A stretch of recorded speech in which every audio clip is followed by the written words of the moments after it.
Welcome to New Freeway Hall. I'm happy to welcome you to the home of Radical Women and the Freedom Socialist Party. This forum tonight is sponsored by the Freedom Socialist newspaper, and the Freedom Socialist newspaper is right in the middle of its fundraising campaign to raise $100,000. This is it right here. As the voice of revolutionary feminism, as a subtitle, articles here are written by local activists who are local and national, and essentially they're involved in the movements. As the voice of revolutionary feminism, this really does serve as an instrument of change. And that's why I fully support it. My name is Torres. I am the local Comrades of Color Caucus coordinator, which is a caucus of a leadership body within Radical Women and the Freedom Socialist Party. And that's why tonight's event is really exciting as we talk about Revive the Fighting Spirit of 1963.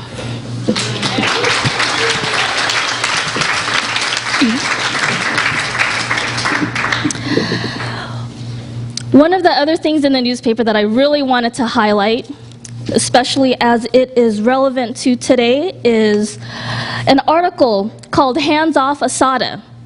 Find out why and how dangerous she's been in challenging the status quo of capitalism. If you don't already have a subscription, I encourage you to get one. During this time of the fundraising campaign, subscriptions are 2 for 1. You could get 2 years for $10, or you could get more. But that is only up till the end of September, so please get 1 or 2 or 3 as you can. To benefit the newspaper, we will be passing the hat before discussion, so I just want to give you a heads up on that, so please give generously. But before we start, I wanted to take a moment to thank and recognize the interpreters we have tonight. Here before us, we have Allison Osterer, who's active with the Interpreters United, a local of the Washington Federation of State Employees, and that is the only interpreter union in the country.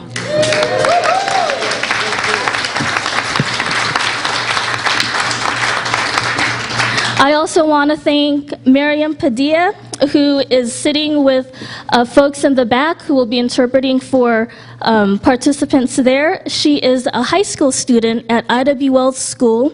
She traveled up to the Skagit County to support the Sakuma workers and has also been a speaker here at our forums.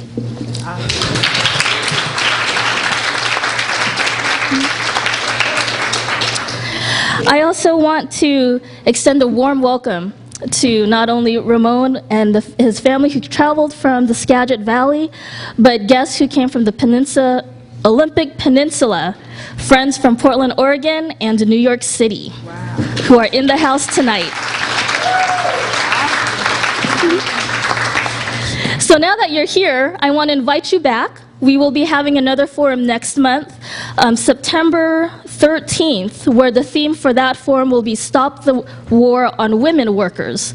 So join us then. And we also, at this hall, will be hosting a Women's Rights Day event on August 24th, which will have a dinner and another panel featuring farm worker women fighting for dignity. Information is on the front over there. So now, our topic at hand, Revive the Fighting Spirit of 1963.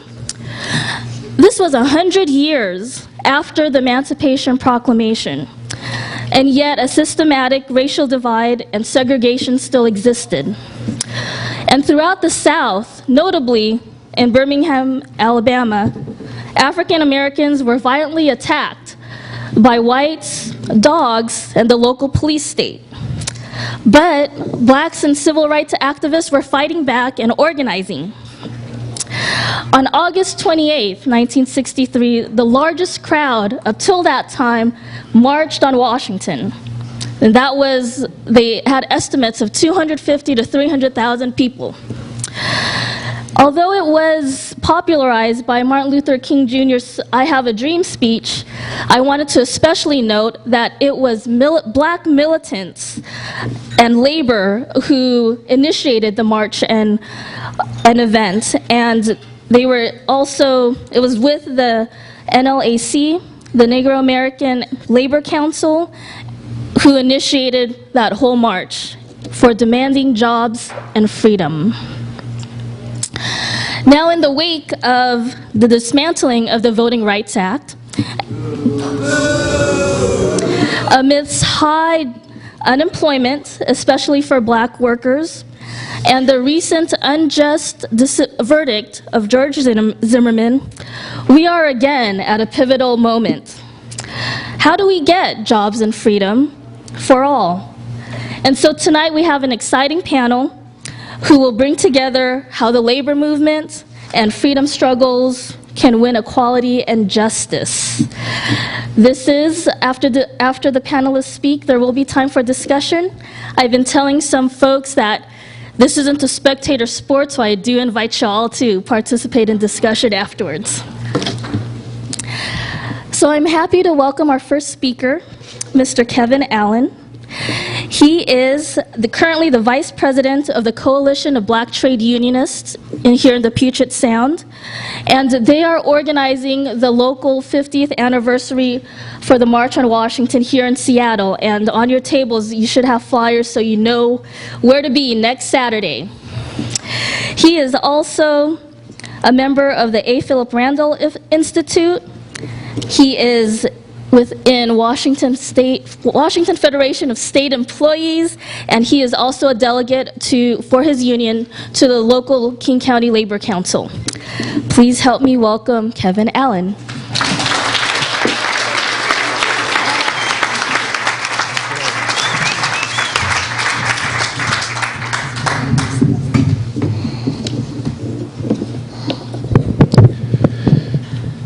Well, good afternoon, everyone. Good evening, actually. And I count it an honor and a privilege to stand before you. And I want to thank the Freedom Socialist newspaper for inviting me. In particular, Brother Steve Hoffman from Washington Federation of State Employees, Local 304, right there. Steve is a stalwart and an agitator, and as I go into my talk, you'll get a little bit what I'm saying about being an agitator and an orientator for our local and for the Federation in general. And you'll hear more about that a little bit later on. I also want to recognize Brother Ted Thomas, who's the president of the Puget Sound chapter of the Coalition of Black Trade Unionists. Ted is a member of IBEW Local 46.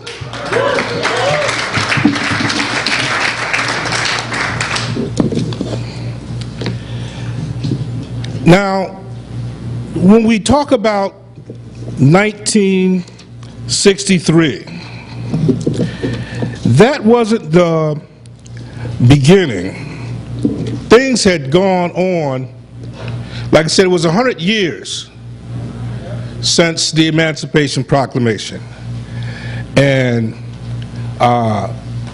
in the realm of African American history, there was a lot that had gone on even before that, whether you count Frederick Douglass, whether you count Marcus Garvey, and you move on.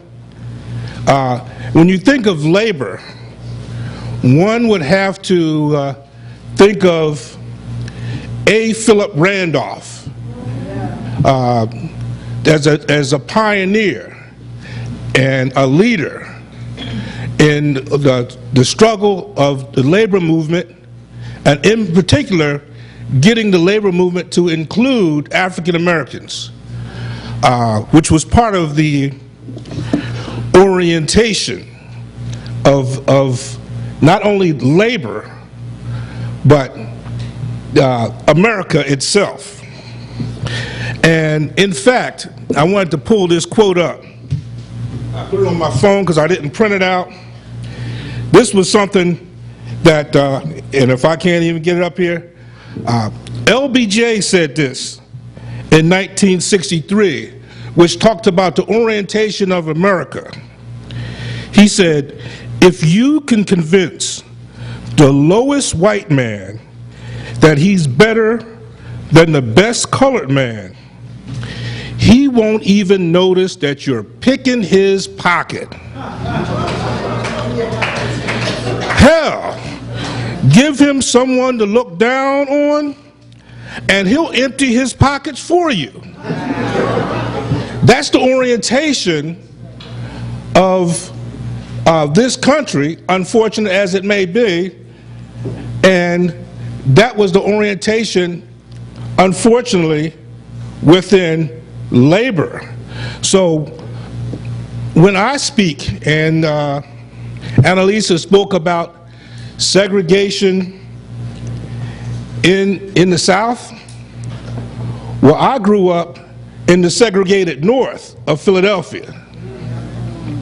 And whenever I stand up and speak, I can't help but to reference my father, who was an organizer and a labor leader, and who actually joined the American Workers' Communist Party right out of high school in 1947 because they wouldn't give him the scholarships to go to college, and he was the top in the class.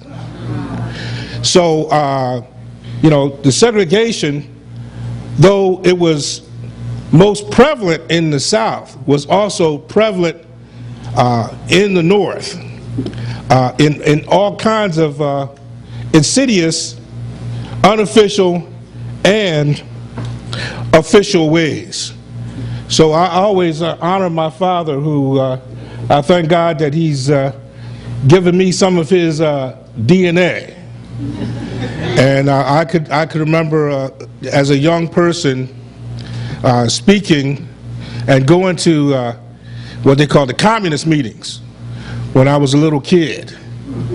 And when we talk about that, and I think about this place where we're at now, and I think about multiculturalism as a young child, going to a meeting where there were Quakers, Muslims, Jews, Hispanics, whites, people from the Middle East, all there because we were all unified for the right of people to have dignity and to work.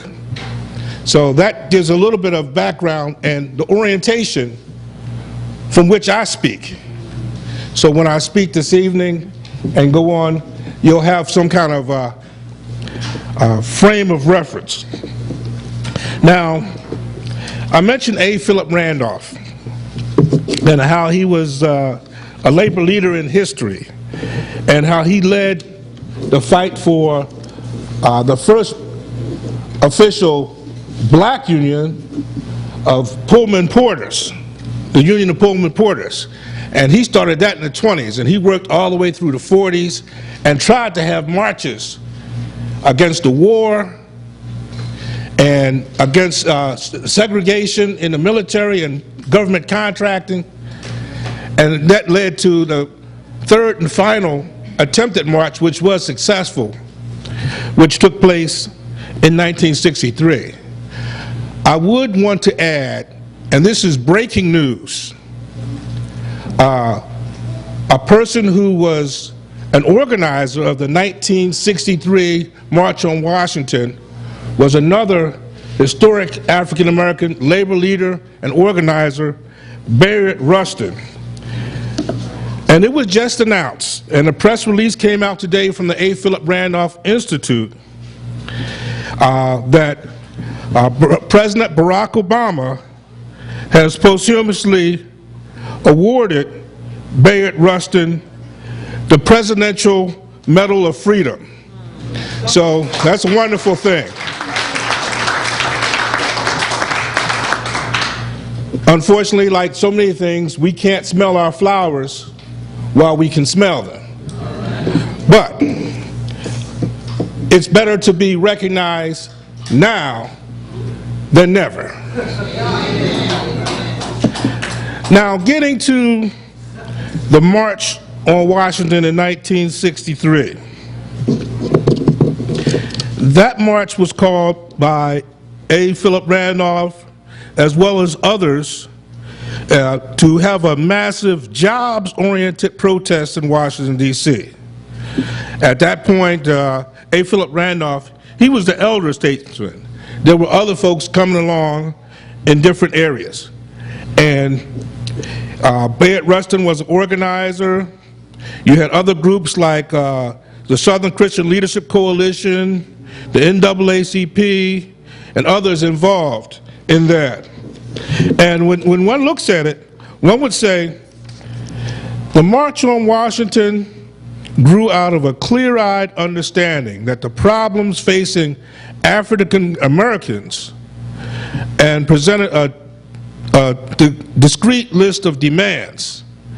Those problems face African Americans, but it faced others as well. But effective civil rights would guarantee access to public accommodations, housing, adequate and integrated education, and the right to vote. And his demand, and the demand that was brought for that march, was that we wanted to make sure, and I say we because I was alive then, and it was part of my desire too, that we have the right to have representation. We have the right to have a full share of the American dream, which, as Dr. King put it, was a check that was written that was deemed and stamped insufficient funds. Now, at that time, it took a lot of organizing, but that march was the biggest demonstration in the United States history. And it was effective. And A. Philip Randolph put it this way in 1963. The March on Washington is not a climax of our struggle, but a new beginning, not only for the Negro, but for all Americans who thirst for freedom and a better life. And this is what he said, and I find it so prophetic. He said, look for the enemies of Medicare, the enemies of higher minimum wages, the enemies of Social Security, the enemies of federal aid to education. And he's put it this way: if you find them, they are the enemy of the Negro. And you want to expand it broader? The enemy of all poor and working people at that time. And who are these enemies? This is how he described them. He described them as the coalition of Dixiecrats and reactionary Republicans who seek to dominate the Congress. Now, what does that sound like today in 2013?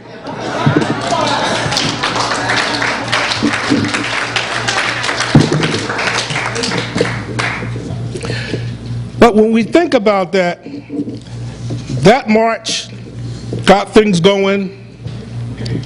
That march, along with the efforts of a lot of people, made some victories. And we thank God, we love victories. Lord knows we fight hard enough that we don't win. When you think about baseball, the best hitters strike out or make outs 7 out of 10 times. So when you think in that perspective, you know, you don't always get to win, especially when you fight. And in this movement, I can't help but think of Don Quixote. But I don't want to digress. One of the things that I'd like to talk about in these last couple minutes is the perspective, the orientation that was then, and the orientation that is now.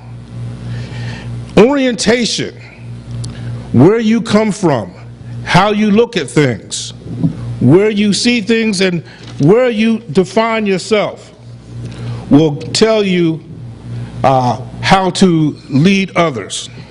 And it was the orientation of those folks in that struggle that set them apart. The orientation to say, well, I see it differently. I want to go a little bit against the grain. Recently, at the Labor Temple, they showed a film about Bayard Rustin called Brother Outsider. And you think about his orientation. You know, his orientation politically, socially, religiously, racially, sexually. His orientation set him apart, made him special and unique. It also caused him problems. But you have to have an orientation, a point of view from which to stand. And you know, one of the things that happened with the civil rights movement and with that time, there were folks that had different orientation and they didn't agree on everything, but they came together with the orientation, as Dr. King said it, the goal, the arc of the universe leans towards justice. And ultimately, it's the orientation towards justice. And sometimes you need to have that orientation to move things one way or the other if you're going down the road in a path that you don't want to go. And that's what happened from the 50s to the 60s. And even when I think about in the early 70s, the Coalition of Black Trade Unionists, which I'm a proud member of, it was founded in 1972 because of the orientation of the AFL-CIO at that time. Was not the orientation as labor was founded in the 30s, when you think about the strikes in Flint, Michigan, or some of the other worker strikes, but the orientation by 1972 where Meany was going to say, we're going to stand to the side for Nixon. We're going to stand to the side and not take a position because we don't want to rock the boat. We got to this position. And so this is what the Black Trade Unionist leaders thought of when they came together in Chicago in 1972.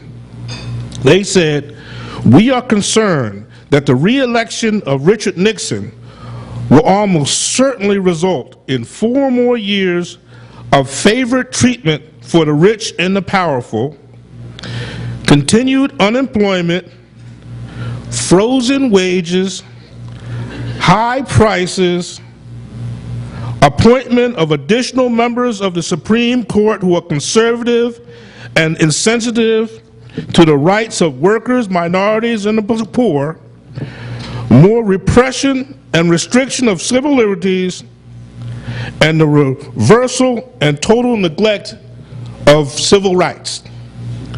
So that orientation caused the formation of the Coalition of Black Trade Unionists. And as I put it, the ship of labor is a big ship. And sometimes you need somebody to act as a rudder, to course correct, to modify, to change the direction. And that is the orientation that we must have. And the orientation was pretty strong there. The popular culture was changing, the orientation of the culture was changing, led by the civil rights movement, followed by the other rights movements. Some people call it the isms or whatever that grew out of that time. And now we need to bring that orientation back. Fast forward 30, 40, 50 years now. And what's happened, the orientation of the general public and the culture has changed from the we to the me. And so what's happened is now you're a free agent, you're independent. That's why within labor, we've shrunk in a percentage of the total workforce. And the Kool-Aid that's been poured out by the culture has been drunk, and people are intoxicated and disoriented. So right now, we have to change that orientation to where we can open up and renew and change. And that's why this theme is so important. So many people look at the 1963 March in Washington, and as has been stated, and I don't have to tell you, you already know, Dr. King was the icing on the cake. The meat were the people who spoke before him. The real meal were the 250,000 people who were walking out there carrying those signs. And you really want to know how this country digested it, all you have to do is look 5 years later at an assassin's bullet. When he was really doing the work, when he was organizing the sanitation workers in 1968, because even Dr. King, as well as other civil rights leaders, recognized the need for labor and workers' rights and organizing at that time. So orientation, because you can't get engagement without orientation. And right now we need to have folks engaged in the concept, in the ideas, in the realization that things have to be changed and that we're all in it together and that we can do something about this situation. One of the things that unfortunately we didn't really capitalize on was the whole Occupy movement. That was an opportunity. That opened the door in a lot of ways for a lot of people to re-engage, to look at things. But one thing that's different now than in 1963 or 1968 or 1972 is the culture and access. So what we had is now we have, instead of 3 channels, you got 103 channels, or maybe 300 channels. So it's harder to get that in. But as I wrap this thing up, I want to leave a word of encouragement, because I know that here, I'm not saying much new. I want to be an encourager, because I know I'm, in a lot of ways, preaching to the choir. And on one hand, I don't know how many people are churchgoers. I'm a churchgoer, and I'm a Christian. I read the Bible, and there's a lot of things that the Bible tells me. And I'm going to leave you with these words so that you can be motivated and encouraged as we go forward in this struggle. It says, "Bet ye, brethren, be not weary in well-doing. My beloved brethren, Be ye steadfast, unmovable, always abounding in the work of labor, as you know, your labor is not in vain in labor. Because if we don't get out there and do it, it won't get done. And what we have to do is find a way to take our orientation, put it out there publicly for the people to see it, let them know, utilize the experience and the input that we have, share what we have with as many people as possible. And that's what we're trying to do with this march next Saturday, and let people see. Because when you open the door to understanding, some people will bite. And that's what we need right now, because if we don't do it now, Lord help us. Thank you so much.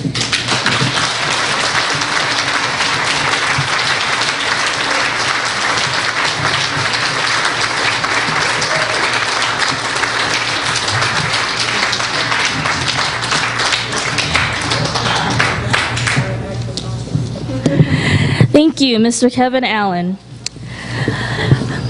Next, I'd like to introduce our next speaker, who has been engaged in historic struggle just a little north of here. Over the past month, over 200 farm workers were engaged in work stoppages and did that so that their demands were heard.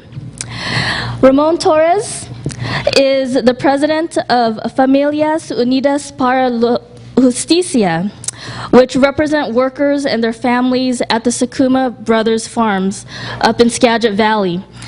The berry pickers there have gone on strike since July 11th, demanding better wages, living conditions, and dignity on the job. Common themes we're hearing tonight. In the past several weeks, carpools from here, New Freeway Hall, had gone up to the Skagit Valley, and on our publicity, we had invited folks to bring donated goods and also encourage you, if you want to make monetary donation directly to them. There is a box at the table there with all the bags and boxes, so feel free to do that, and checks could be made to community development in the memo. Mr. Ramón Torres just came down, drove down tonight, so we're happy to have him here, and I invite you to the podium, and Allison will also assist in translating.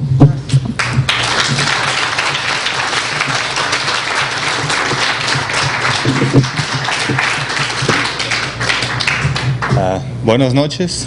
Good evening. Okay. Mi nombre es Ramón Torres. My name is Ramón Torres. Como ya lo dijo ella, yo soy el presidente de un comité que organizamos en una compañía que se llama Sakuma Brothers. As she mentioned, I'm the president of a committee that we recently organized that's going on regarding Sakuma Brothers. Yo estoy aquí porque estoy representando 240 familias que por años para atrás no podían quejarse de maltratos, estaban abusados año con año, siendo abusados cuanto menores de edad y gente adulta. I am here because I am representing 240 families that for going years back have not been able to make complaints regarding mistreatment that have gone back years against them, against children and adults. Me gustaría explicar tantito por qué nos decidimos hacer esta huelga. I'd like to explain to you a little bit why we decided to go on strike. Nos presentamos a trabajar, terminamos una temporada de fresa. We decided to start this upon the completion of the strawberry harvesting season.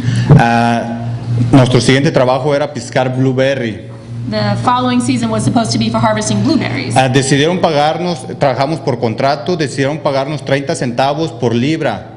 They decided in the contract they were going to pay us 30 centavos. 30 centavos. Yeah, they were going to pay us 30 cents per pound. La decisión que ellos tomaron, dijeron que a 30 centavos por libra nos salía alrededor de, por una hora, 9.19 por hora trabajada. And they decided that the hourly wage would be $9.69 per hour. Entramos a $9.19 per hour. Entramos a trabajar, fue un lunes, trabajamos 8 horas y en realidad lo que hicimos por 8 horas fueron $25. So we went in on a Monday, we worked 8 hours, and after 8 hours, what they were going to pay us was $25. Por 8 horas trabajadas, cuando en realidad está una ley que dice que nosotros debemos trabajar. Si trabajas por contrato, hay una ley que si no te sale por contrato, el patrón necesita pagarte $9.19, que es el mínimo. So it was 8 hours of work, and this was supposedly under a law. Well, supposedly the law says that if you don't have a contract, you're supposed to be paid a minimum of $9.19 an hour. Algo que esta compañía no estaba haciendo. And this company was not doing that. Un compañero se quejó, pidió sueldos más justos. And a coworker of mine complained. He was asking for a fairer salary. No le hicieron caso. Al siguiente día pasó lo mismo. And they didn't pay any attention to him, and 7 days later the same thing happened. Fue el siguiente día. Excuse me, the next day the same thing happened. Nos presentamos a trabajar, la misma, querían pagarnos 30 centavos cuando ellos ya sabían que estábamos ganando $25 por 8 horas. And the same thing again, they were intentan pagarles 30, and they the same thing, they tried to pay us 30 cents when in truth they were only paying us $25 for 8 hours. Okay, ellos dijeron que habían cometido un error. Al siguiente día ellos todavía nos querían volver a meter a trabajar. And they claimed it was an error. The next day all of us went back and we were supposed to start working again. Decidimos nadie entrar a trabajar. Éramos 286 personas. But we decided we weren't going to go into work. There were 286 of us. Nos fuimos para nuestras casas, para atrás. We went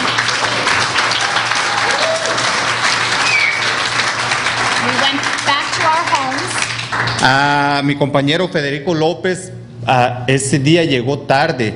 Entonces quiere decir que todos ya habíamos regresado a nuestro campamento. And my coworker Federico Lopez was late that day. The rest of us, we had gone back to our dwellings.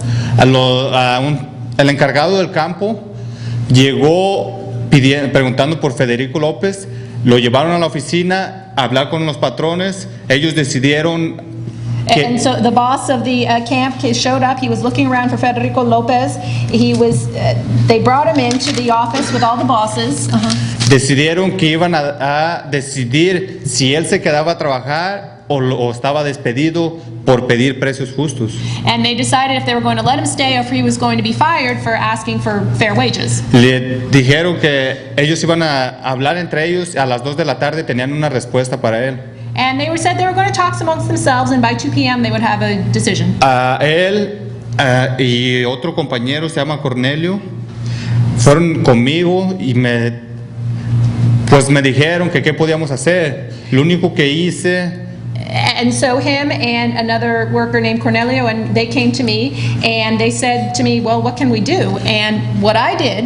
Pasé cabina por cabina. Preguntándole a la gente que si estaban de acuerdo que Federico López lo pudieran correr por pedir precio justo. And so I went from cabin to cabin and I asked everybody if they thought it was fair that Federico López could be tossed out for asking for fair pay. Toda la gente nos juntamos ese día, 240 familias. So we all got together that day. There were 240 families. Nos presentamos a la oficina a las 2 de la tarde para escuchar la respuesta de Federico López. And we all went to the office and we were ready to hear the decision regarding Federico López. Cuando vieron todos decididos, decidieron dejarlo para atrás a trabajar. And when they saw all of us so righteous and waiting there, they decided to let him go back to work.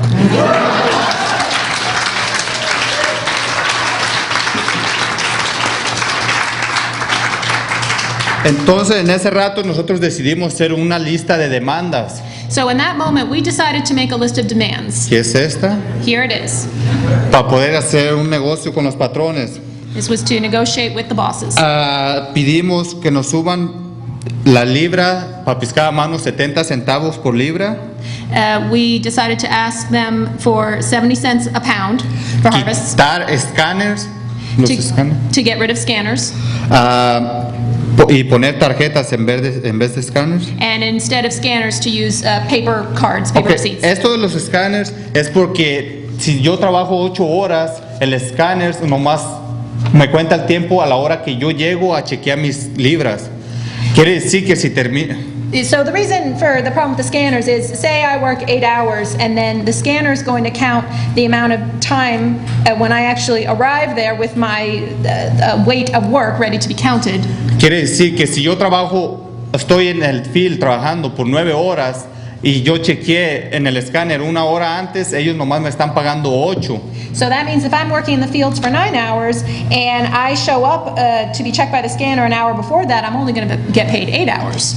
Y me están robando 1 hora por culpa de sus escáneres que según son muy inteligentes. So I'm losing an hour's pay for their supposedly smart scanners. Son inteligentes para parte de ellos, no para nosotros. These scanners are smart for them, but not for us.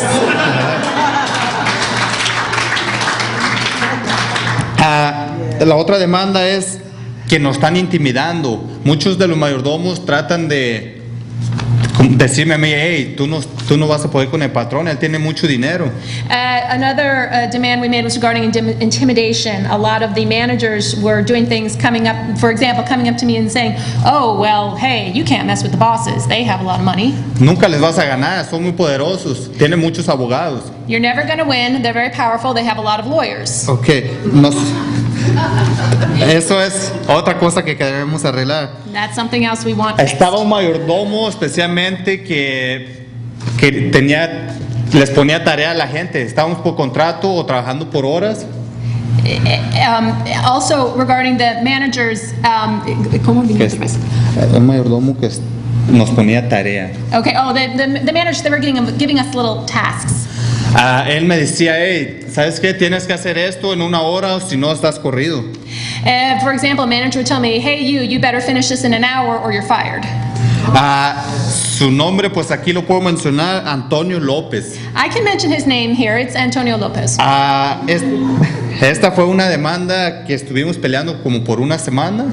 This was a demand we were fighting over for about a week, Pudimos sacarlo de trabajar. and we were able to get him out of there. Porque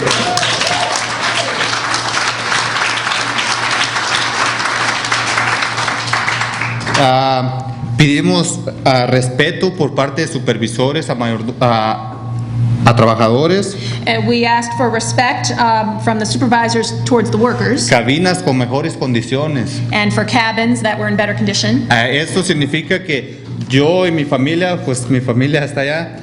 And so that means me and my family. There's my family over there. Mi niña estaba durmiendo en un colchón que estaba roto. And my little girl was sleeping in a ripped mattress. Y tenía chinches. It had fleas. And bed bugs. Ella es alérgica a eso. Y ellos no se ponen a pensar que tenemos familias. Pensaban o piensan que somos animales. And they blame the families. They think we're animals. Esta demanda pudimos ahorita arreglarla.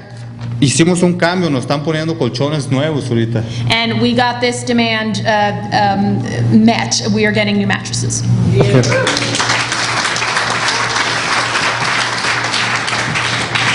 Otra demanda que teníamos es que cuando yo estaba malo y no me presentaba a trabajar, So another demand was if I'm not feeling well, if I don't show up for work, tenía que presentar un comprobante de trabajo, que fui al doctor.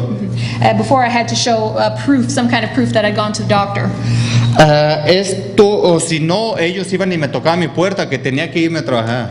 If not, they would come knocking on my door and say, hey, you better get to work. Nos daban 3 días.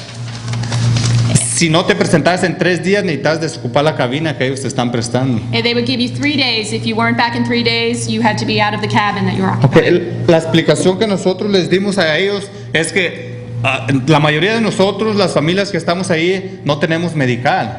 And so the explanation we gave them is that the majority of the families there, we don't have medical insurance. Yo gano $80 por día. I earn $80 a day. Ok, a la semana viene siendo alrededor de 380, 360. And in a week, that's maybe the 350, 360. Yo no alcanzo a pagar por ir al doctor porque me va a cobrar por la pura consulta de pérdida 150, más medicinas saldrá 250. I can't go to a doctor. An appointment's going to be 150. With medicine, it comes to maybe 250.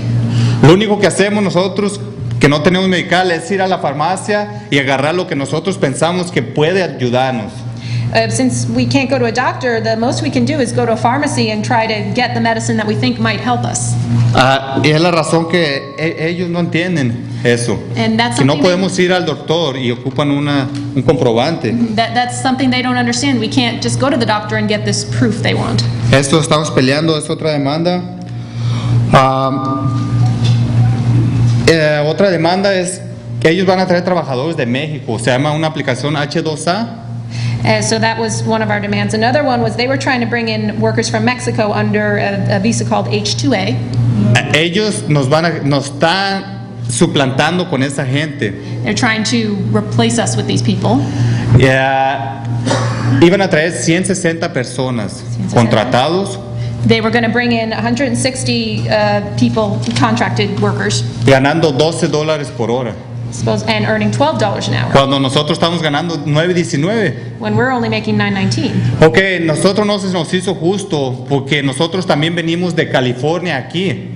We didn't think that was fair because we came from California here. A ellos le están pagando el pasaporte, todo el viaje, venir a Estados Unidos y ir para atrás hasta México. And they were covering the cost for their passports, their entire trip, the cost from Mexico to the U.S. and back to Mexico. Ellos no van a pagar gasolina por ir a trabajar. They weren't going to have to pay for gas to come to work. Les dejaron las mejores cabinas que tenemos en el campo. And they saved the best cabins in the work camp for them. Les pusieron colchones nuevos, colchas nuevas, trastes nuevos. They gave them new mattresses, new beds, new curtains. Dishes. Oh, and new dishes too. New dishes.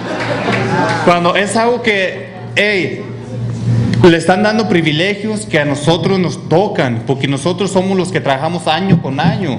So they were giving them privileges that we were supposed to be getting. We're the ones who've been working year after year here. Nosotros venimos de California. Yo, para venir aquí, hago 18 horas de California aquí. We came from California. For me, it was an 18-hour trip getting here from California. Tengo que guardar un cheque de los que gano allá para poder venir aquí. Tengo que guardar un cheque Yeah. para poder venir aquí. Okay. It took me a whole paycheck to get from there to here. Y otro de aquí para irme para atrás. And then another paycheck to get from here back. Y a ellos se la están poniendo muy fácil. And for them, they're making it very easy. A ellos no van a pagar medical, seguro. Nosotros no tenemos medical. A nosotros sí nos quitan por medical. Nos quitan seguros, nos quitan federal. So they even though we don't have medical insurance, they take out from our checks for medical insurance, for Social Security. Y ellos no les van a quitar ni un centavo de su cheque. Les va a salir $12 completo por hora trabajada. And they weren't going to do this for them. They were going to get the full $12 an hour. Para mí eso se me hace como que nos están discriminando. To me, this feels like discrimination. Muchos trabajamos de 10 a 13 horas por día. Many of us are working between 10 and 13 hours a Ellos day. piensan que porque no sabemos leyes, piensan que porque la mayoría son familias indígenas.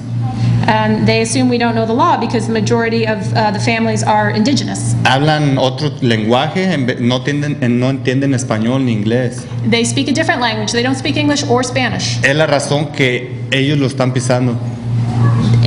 Oh, that's why they're stepping all over them. Ok, estas son nuestras demandas. So these are our demands.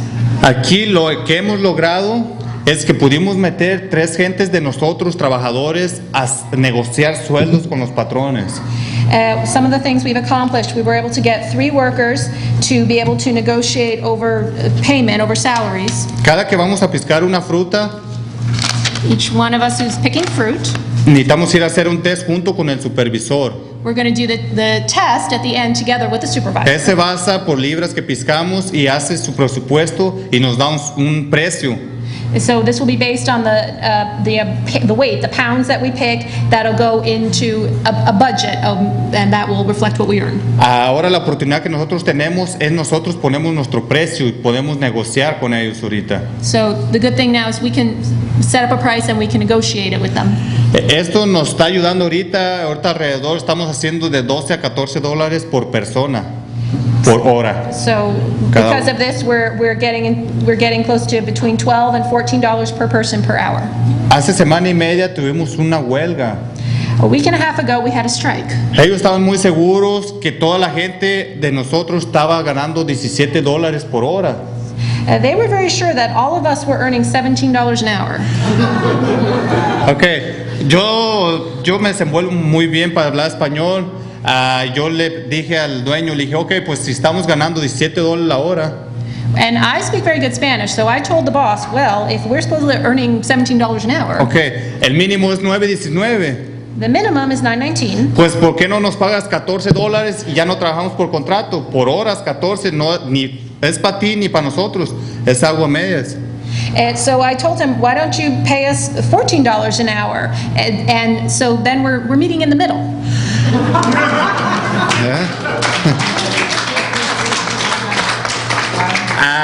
Lo que decidieron ellos, me dijeron, esto lo están haciendo para que nos enfademos y dejemos todo esto del comité, las huelgas. Me dijeron, hey, ¿puedes presentarte tú y tu comité a las 6 de la mañana para el día siguiente? So they figured we're just getting ourselves all up in arms. So they said to us, okay, well, you're going to sit down with your committee at 6 in the morning.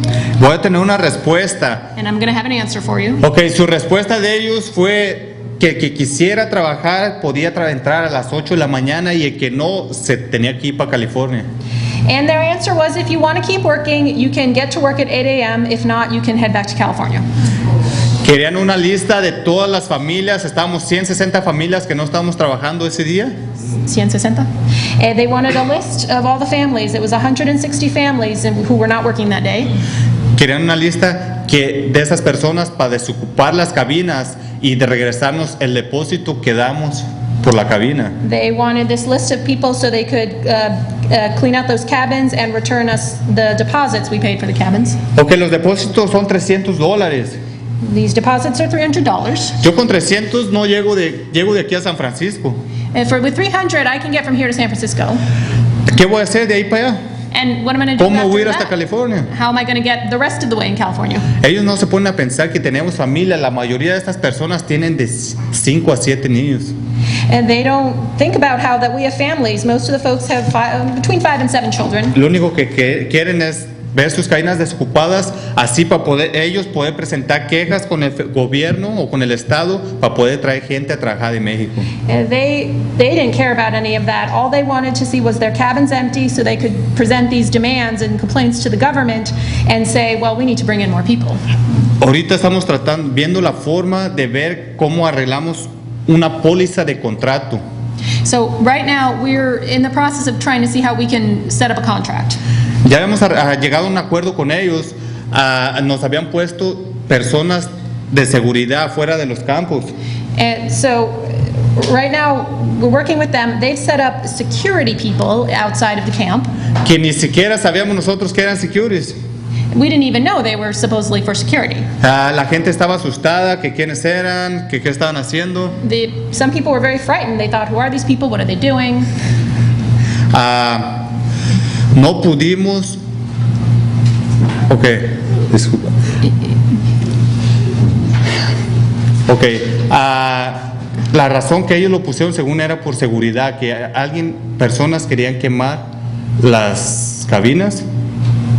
So las personas, ellos temían que iban a quemar. So quemar las some people were cabinas. scared that they were going to burn these cabins down. Eso no era cierto. La razón que ellos pusieron los de seguridad era para ver quién entraba a los campos. Hubo mucha gente que estaba donándonos sus So the donaciones. real reason for this was they wanted to see who was coming into the camps, who was helping us. Tener un balance de personas que entran en nuestro campo. They wanted to see a balance of people who are in the camp. Llegamos a un acuerdo que no queríamos los de seguridad fuera nuestros campos cuidándonos. Well, we came to agreement we didn't want these security people around the camp. Nos firmaron un papel con su firma de ellos que iban a quitárnoslos. And we had a paper with their signature saying they were going to take these people out. A los 3 días ya los teníamos otra vez para atrás. ¿Ya lo tenían qué? Ya estaban otra vez cuidándonos. Siendo que ya los habíamos quitado, nos firmaron un contrato. So they had signed this paperwork saying that they'd be taken out. A los 3 días ya nos los habían puesto para atrás. And 3 days later they were back. Ellos quieren que les tengamos confianza. They want us to trust them. Nos rompieron un contrato que ya tenía la firma de ellos. But they already broke a contract that had their signature. ¿Cómo vamos a tener confianza en alguien que rompe su propia palabra, sus firmas? How can we trust somebody who breaks their own word and goes against their own signature? Por eso la razón que estamos ahorita queremos una póliza de contrato. So that's why we're here today. We want a policy based on a contract. Para toda nuestra gente indígena que está aquí trabajando. Yo pienso que es para todos nosotros. We want this for all of us, and for those of us who are working here, this is something we want for all of us. Eso nomás era, pues la razón que yo venía era porque esto me pidieron que yo dijera. Todas las familias que me están esperando ahorita. So that's why I'm here today, because this is something all the families who are waiting back there asked me to do, to come here and tell you Muchas about. gracias por su tiempo. And thank you very much for your time.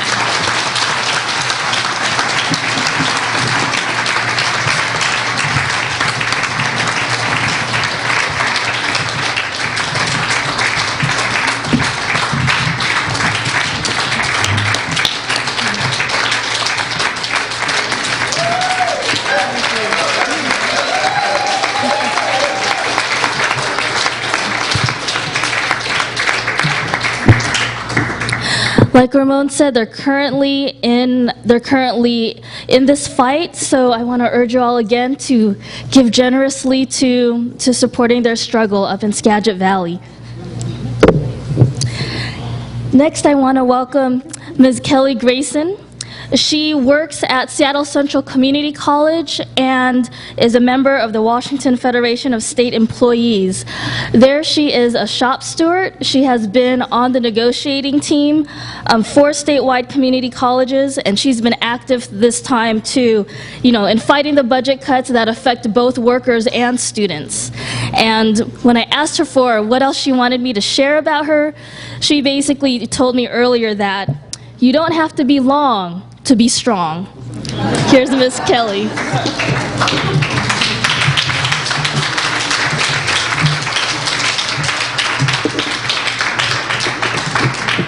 Good evening, everybody.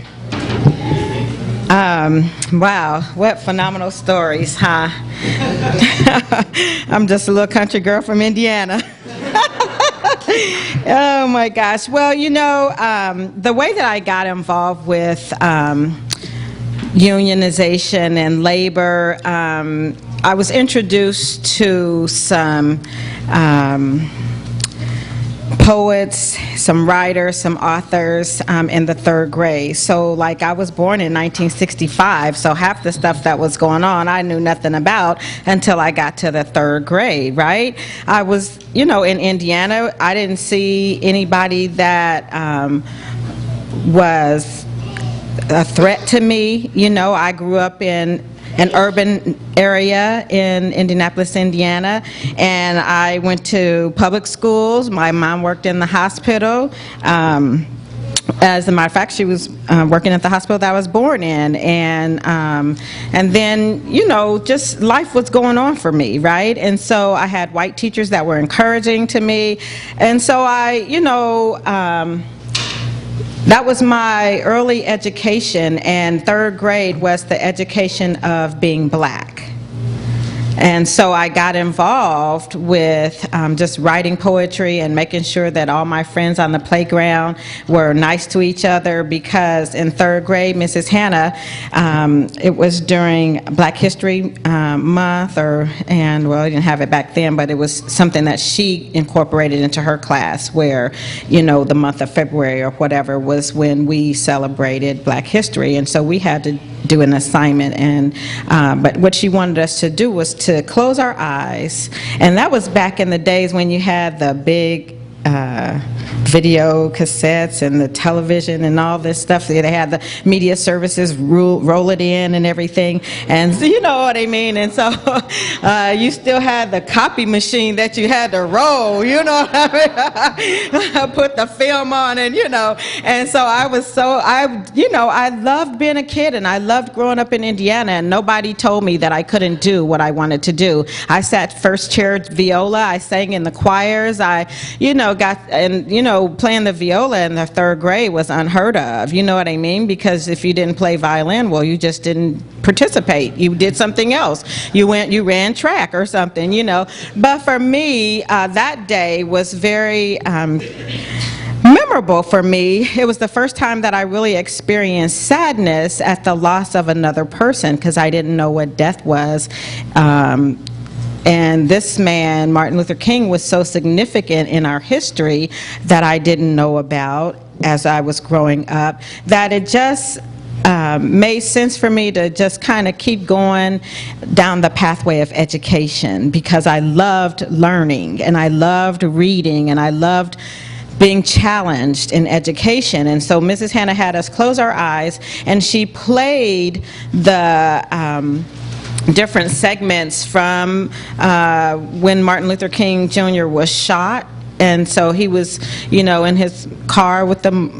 He was at the hotel, and he was supposed to go and speak and everything. And the commentator was giving, a play-by-play of what was going on, and all of a sudden you just heard these bullets, and she told us to close our eyes, and then everybody was screaming. It was all kind of chaos, and then there was silence. I mean, I guess this is how the film went, and we never saw it, so I don't know still to this day what film she played, because we didn't get to see it. But she wanted us to hear, and she wanted us to write about that emotion that we felt at the time of hearing those bullets, and then hearing the commentator talk about Martin Luther King Jr. being shot and now he's dead, and then, and so we had to write about that, and I just thought, wow, I feel sad right now, because he was trying to help people have a better life, a life like I have right now.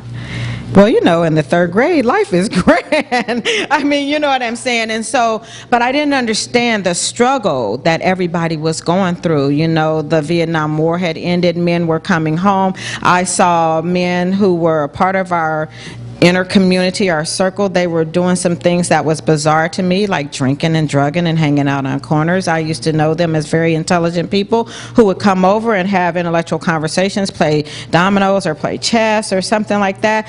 And so now they were saying there were no jobs, and if you weren't already working at Chrysler or Ford or someplace like that, or Detroit Diesel Allison's, you just were having a hard time. If you were a veteran, you had an even worse time, because everything was moving so slow. And I began to learn this as I was growing up and asking questions. 5th grade, we had to write about roots. What were our roots? Yeah, 5th grade, huh? My mom was livid. She was like, really, you're drumming up a whole bunch of pain right now, that our people did not want to think about. So I still am without a history, but I'm still loving being educated, because there is something on the inside of me that says, you are great. And you're going to be around a lot of great people. And look at all the great people I'm around. People in this room who are as motivated as I am about, just civil rights and the justice system, and, being fair and equal, and making sure that everybody in your community is okay. Great. Give yourselves a hand. Come on. Greatness is in the room. Right? So my grandfather worked at Chrysler. He was active in the union, but he never talked about that with us. He had a bunch of girls. What was he going to talk to us about? Cars, right? Only thing I knew was that he went to work, and he was diligent about being there. They paid him well, but he didn't get paid what he should have got. Right? He didn't talk about that. He built his house from the ground up.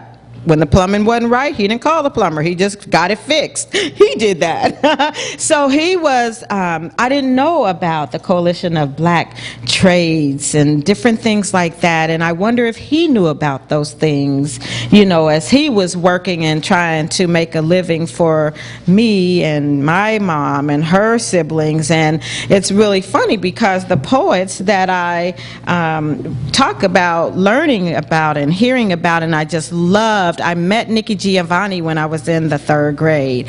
I didn't know who she was. I just thought, oh, she's a cute little black lady. And, you know, she's black like me, right, you know.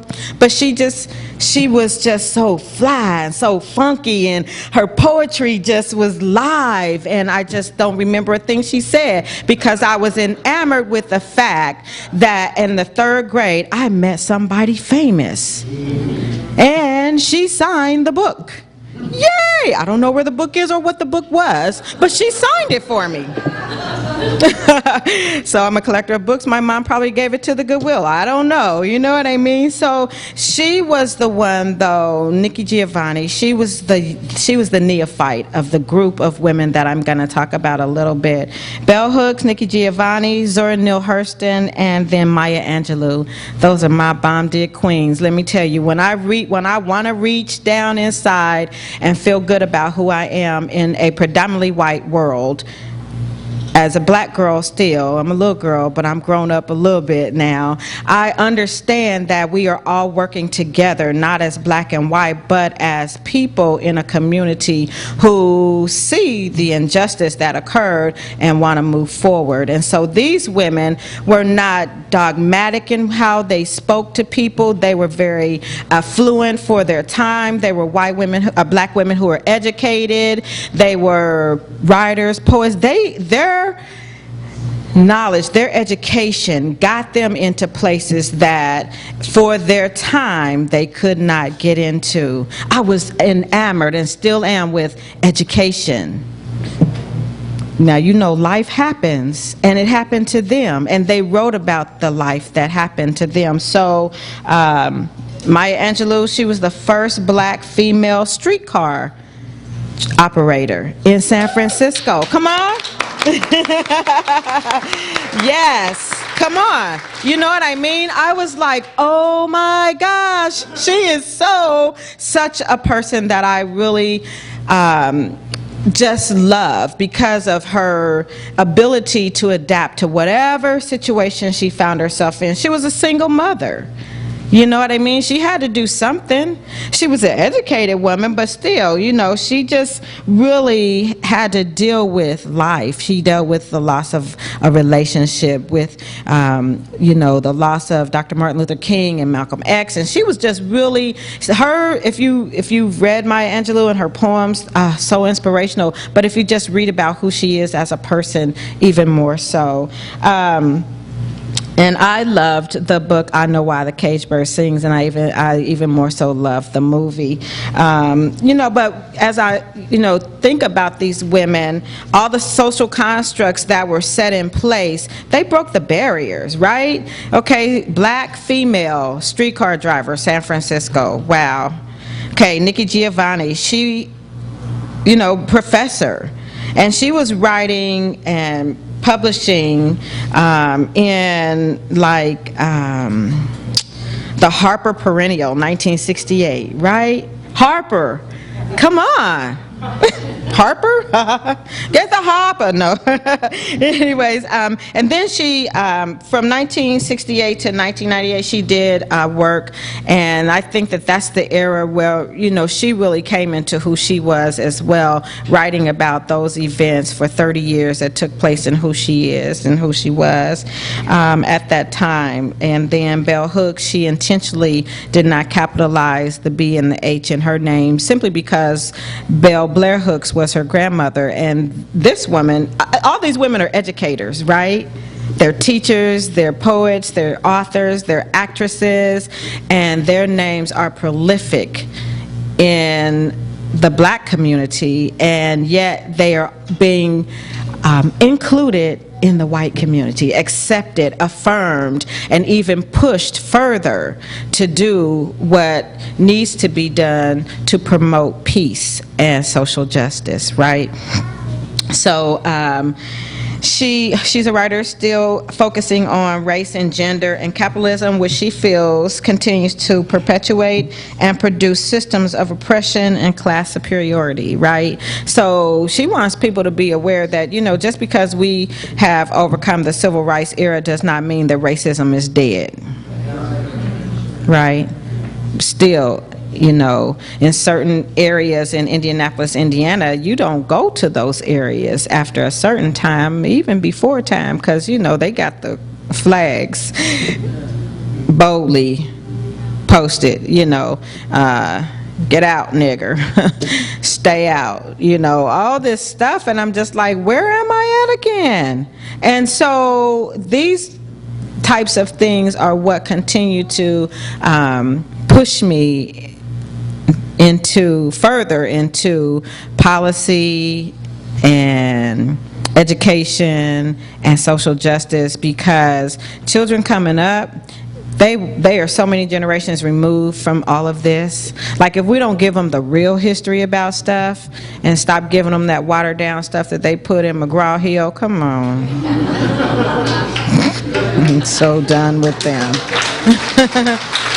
Right? Because I didn't get it in McGraw-Hill. I got it by living and working and going to work, And as I got older, my mom worked in the hospital, and so I decided, I want to do that too. And I did. I worked in the hospital. I worked at the hospital that I was born at, following my mom and her sister. But I'm just saying, education is key, and I couldn't have gotten there without my inspirational women, inspire me to, when I'm down and out about something that somebody said or a way that somebody made me feel, just because I was black. But I was educated and I was really nice. Just need to take the time to get to know me. Don't judge the book by the cover. Go deep. Open up the pages and look at it and read it and sit a spell and think about that, because we all have to do that. It doesn't matter what color you are. Everybody should feel like they're accepted by another.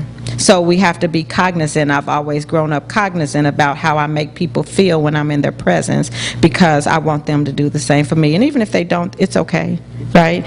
Okay, because they got to deal with it, right? So, and then Bell Hooks, what I like about her, the other quote that I like that she said was, what is feminism? I work at Seattle Central, and I'm a program coordinator for the formerly known as Women's Programs, the student support programs.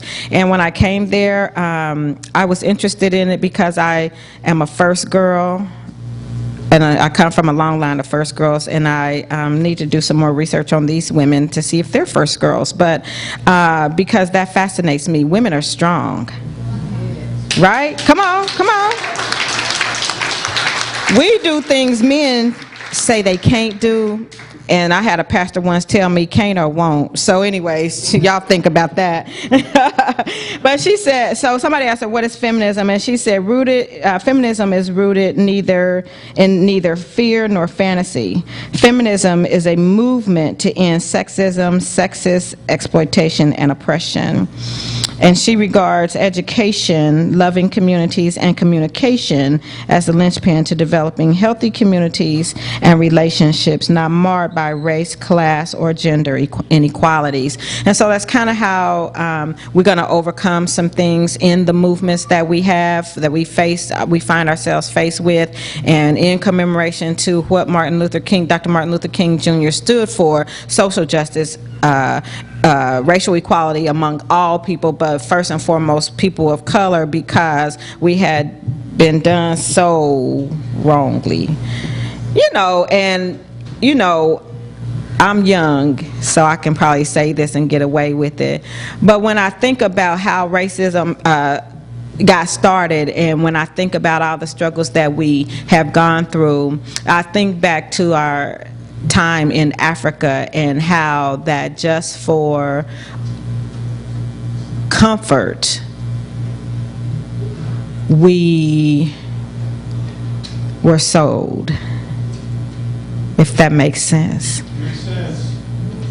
You know what I mean? And so I think it's time that we stop with the self-hate and projecting, transferring that onto white people because they were just doing what they do. Hey, it's about capitalism. We need some money. You got some services and some goods. We're going to give you some. We're going to share. I really have taken the time to think about this at 47, and I've been thinking about it since I was in the 3rd grade. Why is it that we just can't get along? We didn't ask to come here, and we didn't bring us here. So we here, can't we just come on and continue to work towards a greater cause of unification together as we build something, a legacy for our children who are coming up behind us, something other than struggle and strife, right?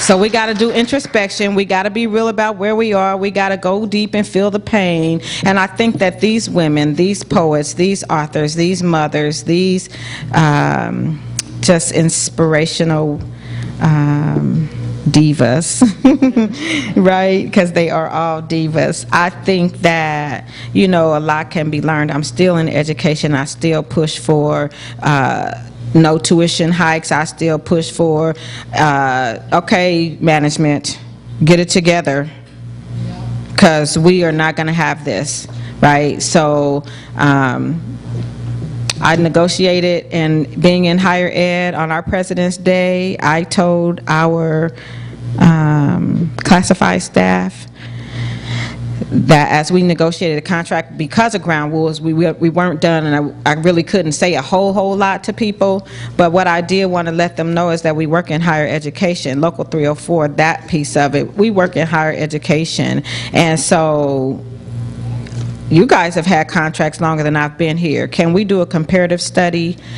Go back and look at your contract and really study that thing to see if this one is going to be suitable. Now, don't get mad at me because I'm not the union. If you do or don't vote, it's your choice and your decision, and we have to all suffer the consequence of that decision, right? How many know we got a sucky contract? It's better than no contract, but you know what I mean? Things that you guys have been fighting for like ever, that management just is like, nah, we don't want to deal with that either. And I just thought, wow, how different, and still Kelly is being educated in higher ed. So as I come to a close, I said, wow, I didn't have a lot to say. But anyway, I just wanted to say that my first introduction to someone other than me when I was in grade school, thank you, sir. When I was in grade school was Holly Bishop. Holly was a light-skinned black girl with beautiful hair, just like this baby right here. And oh man, but she had peach overtones, and she would get red when she got mad or embarrassed. And so the black kids, I was in inner city, urban, the black kids gave her the right act. But me and Holly became friends because I understood what it meant to be left out or thought of as different. Most of my friends had 2-parent families. I was a single parent family, and so I felt uncomfortable, and I just thought, you know what, social justice. I thought about who thinks about that. I didn't know what the name was, but I just knew she was hurt, and I needed to make that right. So I went to be Holly Bishop's friend. Facebook is a wonderful thing. We got connected again. So, but I just wanted to, I've been reading Feminism is for Everybody, Passionate Politics by Bell Hooks. And one of the things that she talks about is white privilege. And when I took a social justice class, I just recently graduated from CWU. Woohoo, go Wildcat. Anyways, hey. And so just taking that class and a couple other things and working where I work at, I just realized women have so far to go. But we've come a long way, ladies, right? So we're going to keep on the fight, but we need some strong men who are feminists as well to support us in that fight. Okay, so let me do my Angela Davis and I'm out.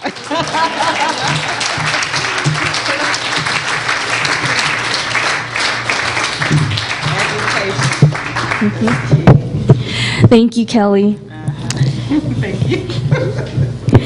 And finally, we have Ms. Guerry Hoddersen. Guerry has been, or was, a civil rights worker in Mississippi for the Student Nonviolent Coordinating Committee in 1965. So she was there.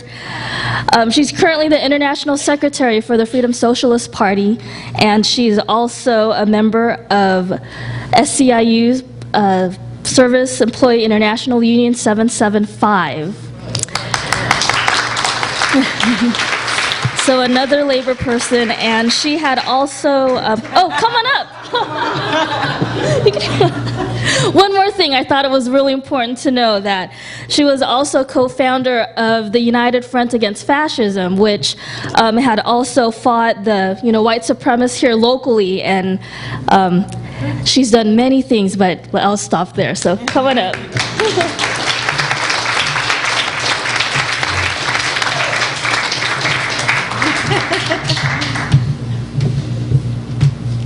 I suddenly got so happy sitting there listening to our speakers because everybody's in the fight. And, so you get sick of being with people that aren't in the fight a lot of times, You are sitting home watching TV and thinking, oh my God, what's the country coming to? So I'm really happy to be here tonight, and I want to thank everybody that worked on the forum.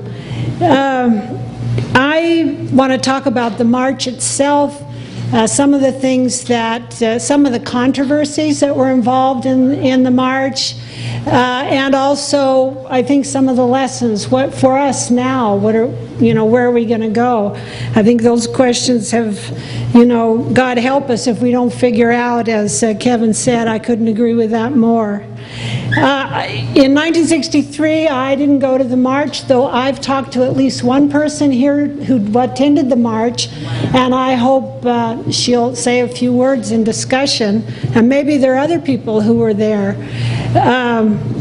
But I didn't go to the march. I was going to school in North Carolina, and we had our own civil rights struggles on that little campus.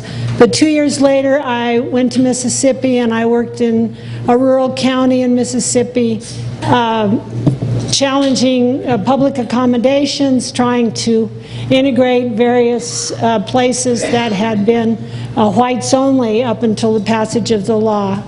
And,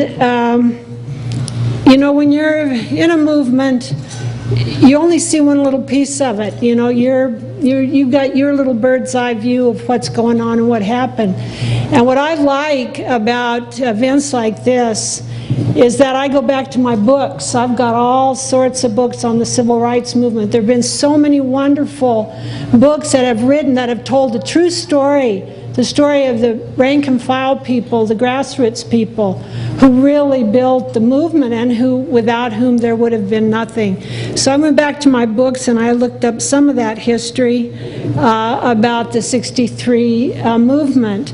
And one thing I was really interested to find out was that the Negro American Labor Council, which Kevin referred to, had 10,000 members at one time, at the time that it had the most members. And it's the organization, as Kevin said, that made, that really was the ones who are responsible for the March on Washington. The AFL-CIO had joined together. First there was the AFL and CIO. They joined together in 1955. They promised that they were going to fight segregated locals, they were going to fight race discrimination on the jobs, they were going to help people get training, African Americans get training, etc. Well, they didn't do it. 5 years went by and they hadn't done anything. And the president of the AFL-CIO then was George Meany. And George Meany was an arch racist. There's just, people can tell, yeah, okay. Kevin backs me up on that. I think I need to say no more. He can probably say a lot more than I can. So in May of 1960, Randolph, A. Philip Randolph, raised the demand again that the AFL-CIO should live up to the promise of the things that it said that it would do when they consolidated, when the two labor organizations consolidated. Guess what happened to him? He was censured by the AFL-CIO leadership. So you can imagine that the executive board did not endorse the March on Washington, although there were unions that did send representatives and that did endorse it. United Auto Workers was one of the unions that did, 1199 did, and some others did. And there were supposedly up to 40,000 union members who took part in the march. So this little piece of history about the march is not exactly news to anybody. The U.S. has always been divided along lines of race and privilege, gender, immigration status, and, as I said, privilege. These divisions persist today. First, there's a division between the top echelons of the labor movement and the rank and file. The second is I think, between the relatively privileged workers who get good pay, and a lot of them work for Microsoft and Amazon and other places, though there's some that don't. But between really privileged workers and the super exploited ones, who are primarily women, people of color, including immigrants. Young people are very exploited, and people of color. There have been advances and setbacks in the last 50 years, but historic opportunities were missed in 1963 that laid the basis for the setbacks. I really think that the 60s civil rights movement could have been a moment when labor and the black freedom movement came together to fight job discrimination and launch an all-out war against anti-unionism in the South. But the bureaucratic, deeply racist, and anti-communist AFL-CIO leadership betrayed the labor movement's slogan of "an injury to one is an injury to all." National labor support came to the civil rights movement only under tremendous pressure and public exposure. The price we pay for that today is what? All the jobs are going to the South because the labor movement didn't link up, make that fight together, and go after the South and defeat the anti-union forces in the South. So what do we see? We see runaway shops. I read that chain gangs are back in Alabama. There's virulent anti-race, anti-unionism, anti-immigration legislation in North Carolina that's right out of a fascist playbook, if you ask me. Voter intimidation, anyway. I could go on, but I know that you know all these things. Yeah.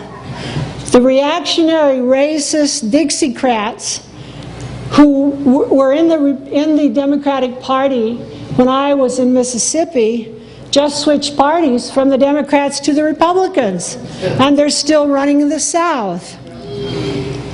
I want to talk a little bit about who didn't speak at the march. There were very important people that we all respect spoke at the march, but none of the official speakers were women. There were singers and there were performers, and they were very powerful, but none of the tough women organizers, not even Rosa Parks, spoke at the March on Washington. I want to mention one other woman, Joanne Robinson. She organized the Montgomery bus boycott. Her student, she was a professor at Alabama State University, or is it, I think it's Alabama State University, and she and her students launched the whole thing by mimeographing 58,000 flyers to announce it was going to happen the day after. Yeah, you know. That's a lot of flyers. In one night they did that. One night. She heard that Rosa Parks had been arrested, and she said, that's it, we're going to work. And she got her crew down to the office on campus, and they worked all night running those flyers. And then she kept it going, she and the women in her committee kept that going for a year. And that's who won the bus boycott. But she didn't speak. Fannie Lou Hamer from SNCC didn't speak. Ella Baker from SNCC didn't speak. So I got to get some water.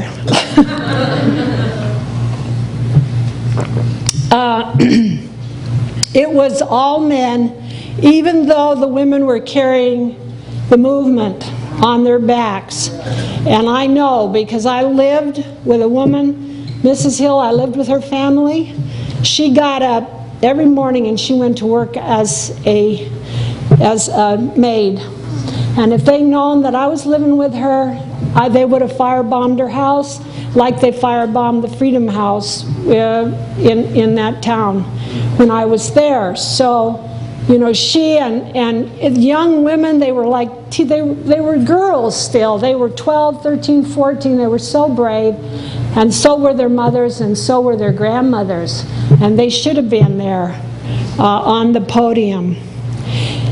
I think that the sexism of the male leadership of the civil rights movement weakened it and conservatized it, just as the anti-communism and the racism of the predominantly white labor movement undercut class consciousness and an idea of solidarity, and weakened the entire workers' movement for social justice and economic justice and political power.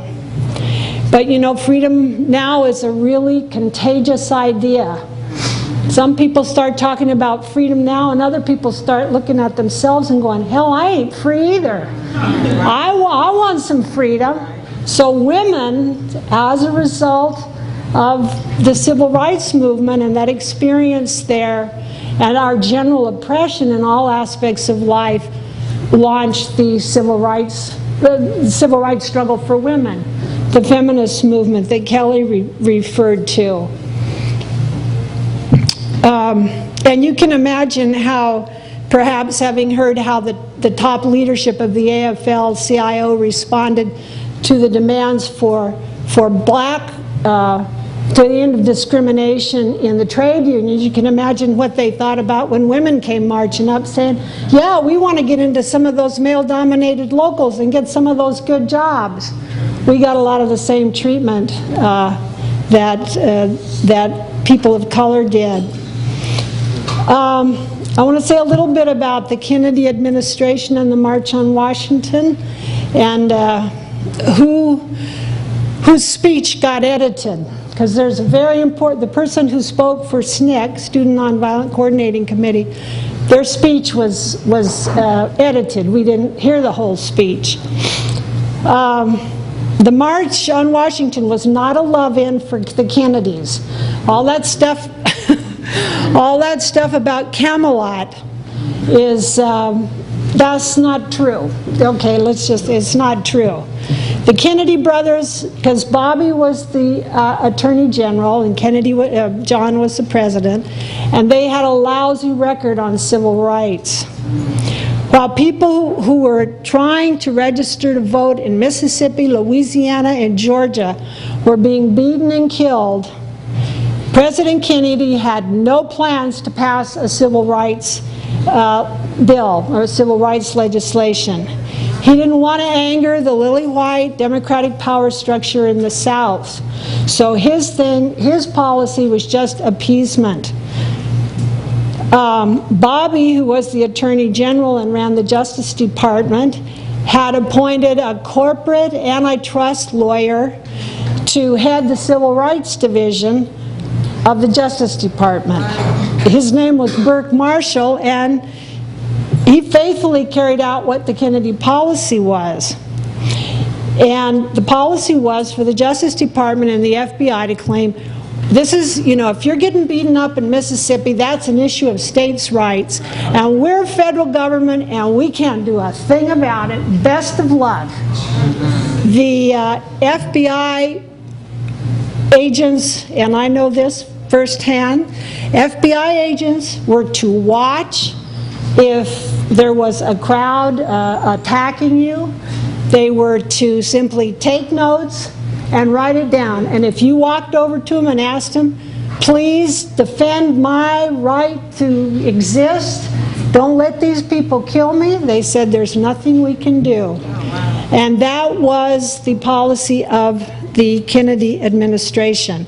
They actually had a standard line which was, this attack does not indicate any violation of federal law. That was the standard response, which people in SNCC said, well, President Kennedy doesn't mind ordering the steel companies to not raise prices, and when they say they might do it anyway, he says, we'll take you to a federal grand jury. We'll call you up before a federal grand jury. But he acted like his hands were tied when it came to defending civil rights in the South and civil rights workers. None of the big six civil rights organizations and their leaders were happy with Kennedy, but at the march they were muted in their criticism, and they offered a certain amount of optimism. At the same time, there were muted threats, including in Martin Luther King's speech. The speaker for the Student Nonviolent Coordinating Committee was 23 years old. His name is John L. Lewis, and today he's a congressman and has been for many years. At the march, SNCC intended to make public, because SNCC was working in Mississippi, Louisiana, and Georgia, where there was just, the violence was unreal. I mean, people were being killed. It was very violent and very dangerous. And SNCC intended at the march to make public its dissatisfaction with the federal government, and to break with moderate, have patience, working within the system to civil rights, and really to break with liberalism and to say we're radicals. John L. Lewis's speech was circulated the day before the march, and the Archbishop, I don't know how, but the Archbishop of Washington, D.C. got hold of the speech, and he had a fit. It was too radical, and he called up the Justice Department, and the Justice Department called up UAW, president of the UAW, and the things that they just said, well, this speech can't go, we've got to edit it. It just can't go. Well, the words that they couldn't stand were masses and a revolution. Those two words, they were very fearful of being called communist. They also didn't want him to say that what Kennedy had finally come around to a civil rights bill and had proposed it after the Birmingham bombing, where 4 children were killed. But John L. Lewis intended to call it too little, too late, and talked about marching, that we were going to march through the heart of Dixie the way Sherman did if we don't give freedom, and we're going to take this struggle everywhere. Well, that was too much for the liberals. In the last minute, Lewis was pressured into changing his speech to some degree. It was still the most radical speech given at the march. But what remained is powerful, and I want to read one little part of it because I think it really is relevant to where do we go from here. He said, John L. Lewis said, "Where's the political party that will make it unnecessary to march in the streets of Birmingham? Where is the political party that will protect the citizens of Albany, Georgia? Do you know that in Albany, Georgia, 9 of our leaders have been indicted, not by the Dixiecrats, but by the federal government for peaceful protests?" What did the federal government do when Albany's deputy sheriff beat attorney C.V. King and left him half dead? What did the federal government do when local police officials kicked and assaulted the pregnant wife of Slater King and she lost her baby? To those who say, be patient and wait, we have long said that we cannot be patient. We do not want our freedom gradually. We want to be free now. It's the law of nature that everything in society and in general is in motion. Things either go forward or they go backward. And really what's clear to me, and I know to many people, is that after 50 years we have not won freedom now for the oppressed people of all colors and conditions in this country.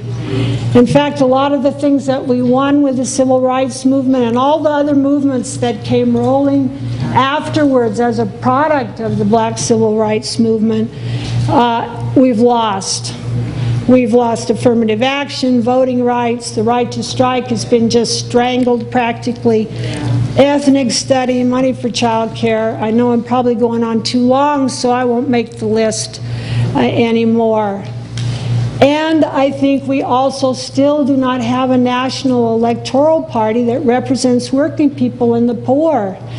That's why FSP ran a write-in campaign for president and vice president. We ran Stephen Durham and Christina Lopez to give people some kind of an alternative to the two parties of big business. It's also why we supported Shama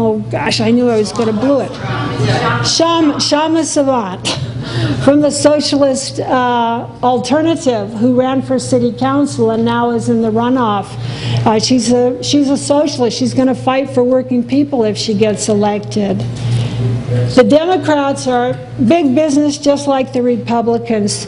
I think that pouring union money into campaigns, to their campaigns, is throwing it down a rat hole.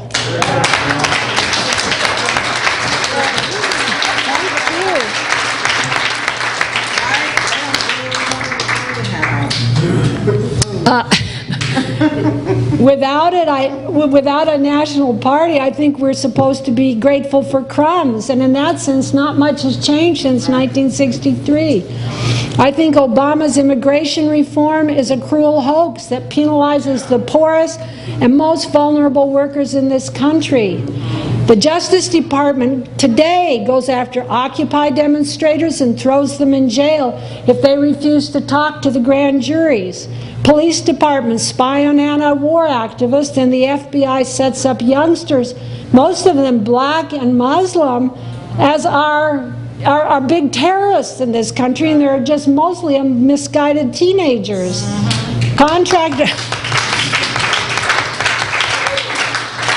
Contractors get rich building a wall across our southern border. Bradley Manning is a traitor. All the while, the big shots who caused the meltdown on Wall Street go free. Crash. It's wrong. How could we get a party that would fight for the majority? I think one thing is we have to fight for democratic unions and demand they quit subsidizing the misnamed lesser evil. I belong to Local 775, SEIU Local 775. I have to offer criticism. We don't have any union meetings. Right. How in the heck can you have a union without union meetings? Excuse me. Excuse me. I drove truck for UPS starting in 1978. I belonged to Teamsters Local 174, and we used to have fist fights on the floor of our union meetings. I'm not kidding. Those beer truck drivers would come and they were drunk. But our union was more democratic than the SEIU. So, all right, we need a party to fight that will fight to tax corporations, to fund schools, and make a huge federal public works, jobs, and training programs, to take money wasted on the military and make sure every child is fed, clothed, and housed no matter where their parents were born or what language they speak.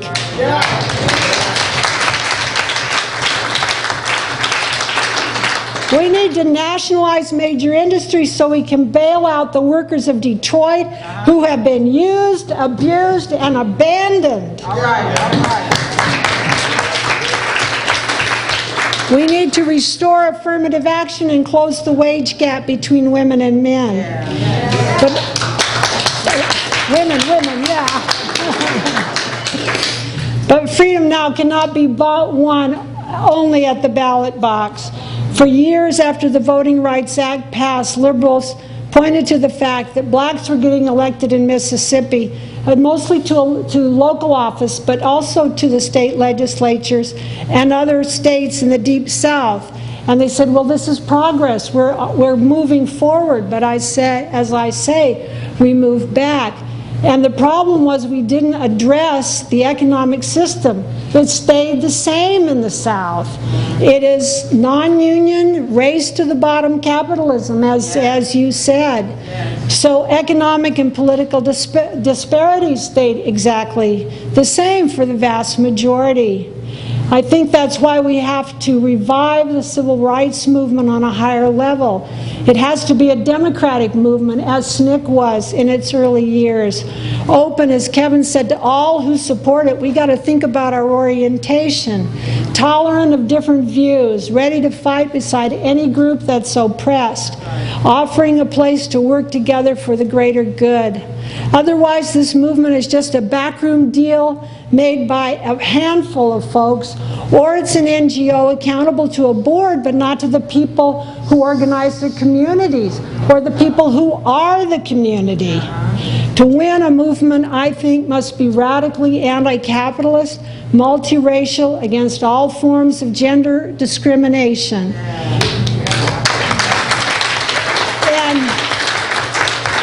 And it has to answer the argument of why we cannot compromise on everything just so as not to embarrass somebody, including the President of the United States. It's important to commemorate the events of the past, but I feel they should be a springboard to going beyond where we've been, as I know everybody on our panel does. I think we owe it to the workers picking berries at Sakuma Brothers Farm, to the next Trayvon Martin, to Marissa Alexander, to Bradley Manning and Lynn Stewart, the next mother without papers deported to Mexico, to the next McDonald's workers cheated out of her paycheck, the next latchkey child whose father cannot afford child care. We owe it to them and millions more. Freedom now!